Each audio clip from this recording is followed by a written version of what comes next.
오늘의 영상 시작해보도록 하겠습니다. 먼저 좋아요 눌러주시면 감사하겠습니다. 오늘은 매매 복귀 들어가도록 하겠습니다. 9월 27일부터 잡고 있던 포지션을 오늘 10월 14일날 종료를 하게 되면서 결국에는 원졸 로스가 났습니다. 어떻게 되었는지 자세하게 알려드리도록 하겠습니다. 9월 27일이면 이 부근입니다. 이렇게 상승하는 부근에서 제가 숏을 모았습니다. 그리고 그 숏을 계속해서 들고 있었어요. 그래서 처음 하락이 나올 때 조금 물량을 덜었습니다. 반등이 나올 때 이렇게 올라갔을 때 제가 여기서 이거 너무 짧다, 반등이 나오더라도 떨어질 것이다 라고 말씀을 드렸었고, 위로 올라왔을 때 이쯤에서 포지션을 불타기를 했습니다. 그리고 나서 떨어질 때 저점 부근에서 포지션을 조금 덜었어요. 그리고 나서 저는 한 파동이 더 빠질 것이다 라고 생각해서 더 빠졌을 때 거의 반에서 3분의 2 정도 덜어내려고 했는데 결국 그 가격까지 오지 않고 본절 가격까지 오게 되면서 불을 탔기 때문에, 원래 평단가는 이 부근이었지만 여기서 불타고 여기서도 불 한번 탔거든요. 그래서 평단가가 이제 64키 후반대 부근에 형성하게 되면서 여기서 본절이 나가서 총 P&L은 11만 1000달러를 익절했습니다. 아깝죠. 사실 너무 고점에서 잘 잡은 포지션이고, 여기서 털었더라면, 못 털었더라도 여기서 털었더라면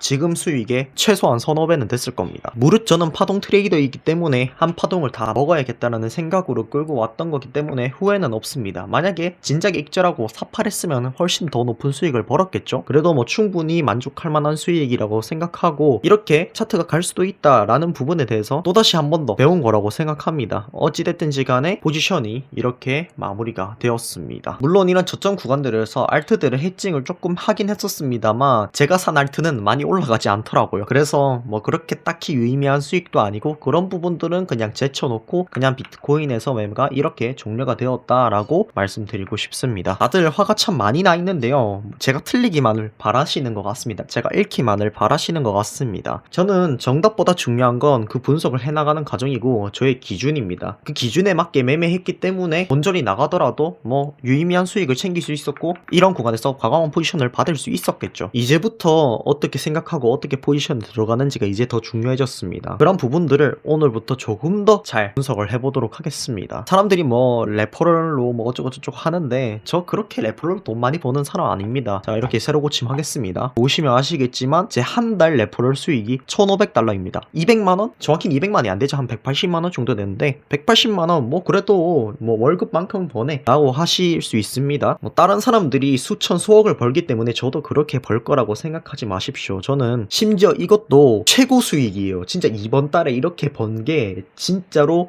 가장 많이 번 수익입니다. 그리고 제가 다른 메인으로 밀고 있는 비트마트 같은 경우에도 여기서 들어갔다가 다시 돌아오면 보이시겠지만, 여기서 여러분들이 아무리 매매를 해도 제가 가져가는 거 없습니다. 이것도 여러분들한테 페이백으로 다 돌려드리기 때문이죠. 이거 아무리 날짜를 어디에서 찍고 어디서 찍어도 결과는 똑같습니다. 심지어 이걸 번다고 얘기하기도 뭐한 게 뭐냐면, 유튜브 썸네일비, 유료 지표값, 서버비, 지표 개발값 이런 것들 합치면 매달 적자입니다. 그나마 이번 달은 적자를 면할 수 있는 수준의 레퍼럴 수익이 나온 것 뿐이지 뭐 이게 유지된다는 보장도 없고 계속 이렇게 나온다는 보장도 없습니다. 그래서 여러분들이 그렇게 화를 안 내셨으면 좋겠습니다. 저는 결국엔 이 수익이 없으면 유튜브를 운영할 수가 없습니다. 다만 들어오는 레퍼럴을 제가 마다할 이유는 없는 거죠. 어찌됐든지 간에 저를 응원해 주시는 분들 너무 감사드리고, 또 제 레퍼럴을 써주시는 분들 더 너무 감사드리고, 맞으나 틀리나 언제든지 와서 악플을 달아주시는 분들은 안 고맙긴 한데 뭐 무슨 생각을 가지고 그런지는 모르겠지만 잘 매매해서 잘 살아남으시길 바라겠습니다. 오늘은 서론이 조금 길었습니다. 메인 시나리오 같이 보도록 하겠습니다. 일단 주봉 단위로 먼저 볼게요. 주봉으로 기준을 봤을 때 저는 카운팅을 1, 2, 3, 4, 5로 진행될 것이라고 보고 있습니다. 여전히 4파동이 저는 진행되고 있다고 보고 있습니다. 저는 지금 상승이 왜 고점을 넣는 상승이라고 보지 않냐면 바로 이 2파동의 길이와 4파동의 길이 때문입니다. 일반적으로 2파동은 4파동보다 짧습니다. 4파동은 2파동보다 길다는 얘기죠. 그렇다면 이 1파동과 2파동의 기간을 고려를 했을 때 이러한 기간이 나오게 됐는데, 48K를 가는 하락이 유일한 4파동의 타겟 구간 0.236에서 0.382 구간쯤에 들어온 가격대란 말이죠. 이것을 제외하고는 여전히 그러한 가격대가 성립이 되지 않았습니다. 그런 것들을 고려할 때 이 기간이 조금 조금 부족하다. 그러니까 한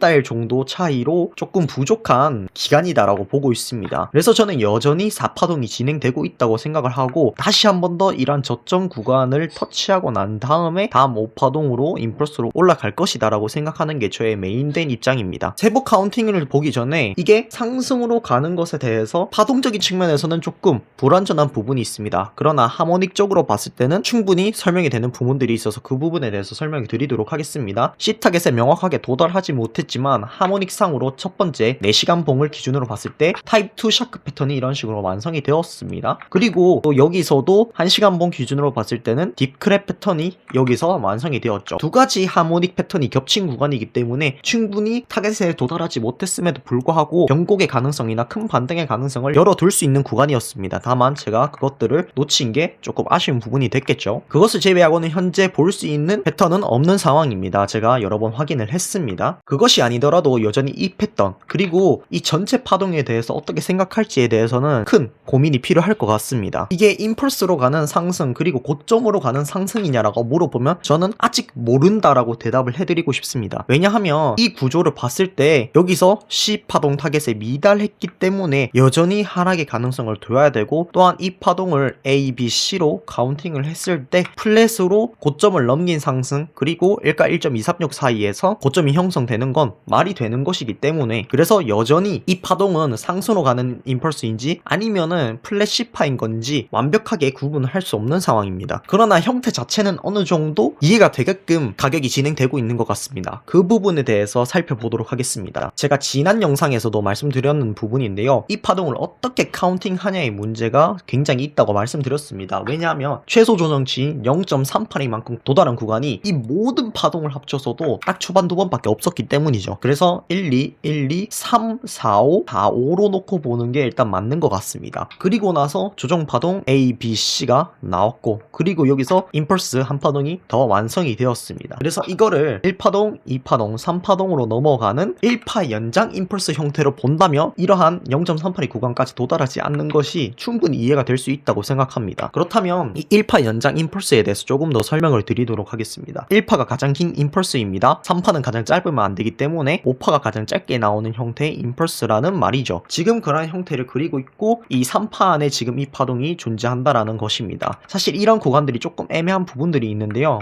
사실 이 파동들 자체도 말이 안 되기 때문에 그냥 큰 형태만 고려해서 얘기하도록 하겠습니다. 어쨌든 그렇다면 이게 1파 연장 임펄스로 충분히 볼 수 있는 그러한 상승이라고 생각이 됩니다. 2파동의 경우에 0.236에서 0.38이 일반적인 2파동 타겟에 도달을 했고요. 그리고 나서 상승이 나오고 안에서도 충분히 1, 2, 3, 4, 5로 볼 수 있는 5파동이 완성이 되면서 3파동이 완성이 되었다라고 볼 수 있겠습니다. 그렇다면 그 다음 조정파동은 역시 0.236에서 0.38이 구간까지 와주고 마지막 상승이 0.618에서 0.786 이 0.618에서 0.786은 1파동의 저점과 고점 그리고 2파동의 저점을 피보나치 확장으로 이은 피보나치입니다. 그래서 마지막 파동이 이런 식으로 가면서 상승이 나오면서 0.786 구간까지 딱 도달을 하는 그런 그림으로 첫 번째 임펄스가 완성 혹은 C파동이 완성된다라고 볼 수 있습니다. 또한 이렇게 되면 4파동이 짧은 것도 이해가 되고 웨지 패턴으로 마무리가 되는 것 또한 예상을 해볼 수 있겠습니다. 근데 포인트가 되는 부분은 이 3파동에서의 거래량이 많이 튀었다라는 점입니다. 웨지 형태로 가던 아니면은 1파 연장 임펄스로 가던지 간에 거래량은 점점점 줄어야 됩니다. 근데 이 상승으로 인해서 거래량이 주는 게 아니라 순간에 튀었기 때문에 1파 연장 임펄스가 아닐 가능성에 대해서도 당연히 열어둬야 됩니다. 하지만 그냥 전체 무빙 자체가 이상하기 때문에 그냥 무시하고 이런 세세한 부분들도 사실은 임펄스가 아니거든요. 이렇게 보면 불가능한데 그것 또한 그냥 넘어가고 형태적으로만 보자고요. 가능한 형태는 저는 이게 가장 가능성이 높고 그거 외에는 사실 별로 생각나는 게 없습니다. 그래서 이러한 형태의 1파 연장 임펄스로 1파동 또는 C파동이 형성되고 있다라고 볼 수 있겠습니다. 그렇다면 그 다음은 어떻게 될지에 대해서 생각을 해보면 만약에 이게 제가 말씀드린 대로 5파동으로 간다면 이 임펄스가 이런 식으로 1파가 길게 나왔다는 것은 매우 좋은 부분입니다. 왜냐하면 일반적인 타겟 구간 최소한 0.382에서 0.5, 0.786까지 조정이 나오고 난 다음에 상승이 나오게 된다면 상당히 큰 3파동이 예상이 되기 때문입니다. 또한 5파동으로 넘어가고 나면 가격은 고점을 넘어서서 더 큰 곳까지 충분히 갈 수 있겠죠. 그러나 여기서 C파동이 그러니까 플랫 A, B, C가 완성이 되고 1파동 연장 임펄스로 나오게 된 것이고 웨지를 그리면 올라가면서 떨어지게 된다면 제가 생각한 대로 여기서부터 5파동이 시작되고 5, 3,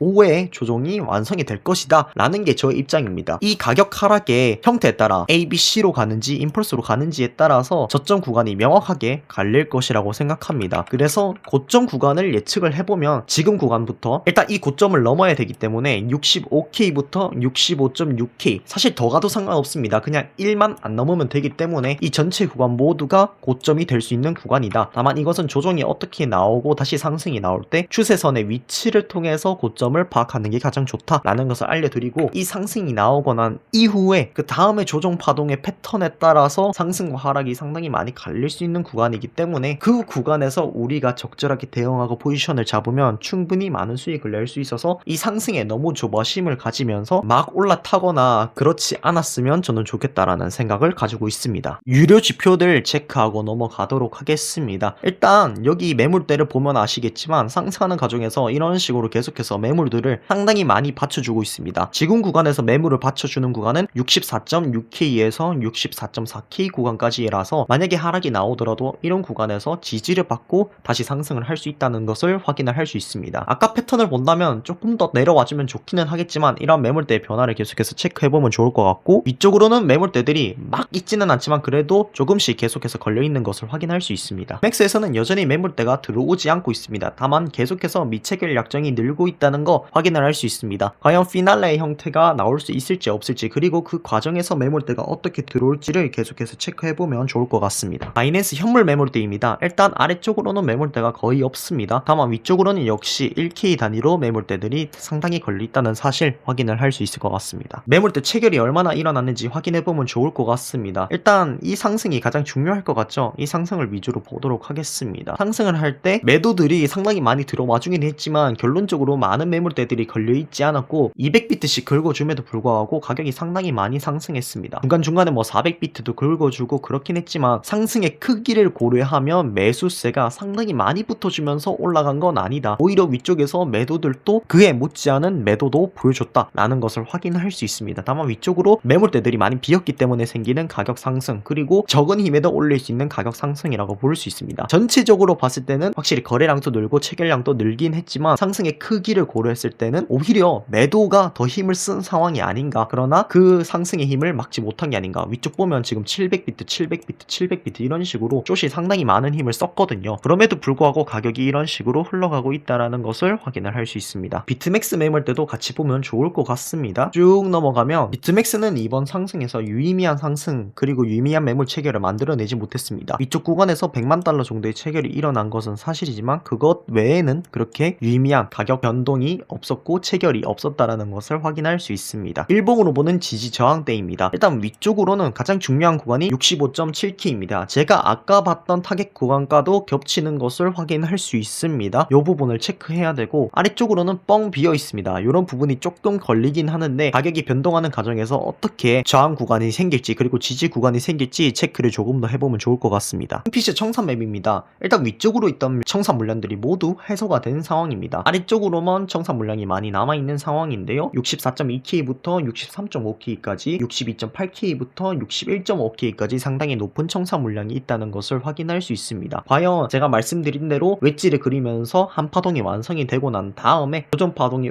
해소를 해줄지 안 해줄지만 체크를 해주면 좋을 것 같습니다. 유동성 맵입니다. 높은 유동성 구간을 결국 상승하면서 모두 체결을 해줬습니다. 그리고 계속해서 지금 상승이 만들어지고 있는 과정인데요. 높은 유동성 구간은 66K 고점 구간에 몰려있는 것을 알 수 있습니다. 이런 구간까지 갈지 안 갈지는 아직까지 형태상으로는 확실하지 않습니다만 조정이 나오고 난 다음에 이런 구간을 갈지 아니면은 이런 구간을 터치하지 않고 내려가서 밑에 있는 이런 유동성 구간을 먹어줄지 가격 변동을 조금 더 체크해보면 좋을 것 같습니다. CVD 파이어 차트입니다. 일단 65K에 상당히 높은 매물대들이 있습니다. 2,400만 달러 정도의 매물대가 있다는 것을 확인을 할 수 있고 상당히 두꺼운 매물대입니다. 그리고 CVD 차트를 봤을 때 전체 오더들이 결국에는 다 쭉 올라와준 상황입니다. 개미들이 확실히 쭉 사준 모습이고 고래들도 확실히 쭉 사준 모습입니다. 여기서 다른 매수 물량들이 더 들어오면서 한 번 더 상승으로 견인되면서 제가 말씀드린 대로 갈지 아니면 물량 떠넘기기가 이어지면서 가격이 하락으로 기울지, 그러한 부분들을 조금 더 생각을 해보면 좋을 것 같습니다. 이상으로 오늘의 영상 마치도록 하겠습니다. 감사합니다.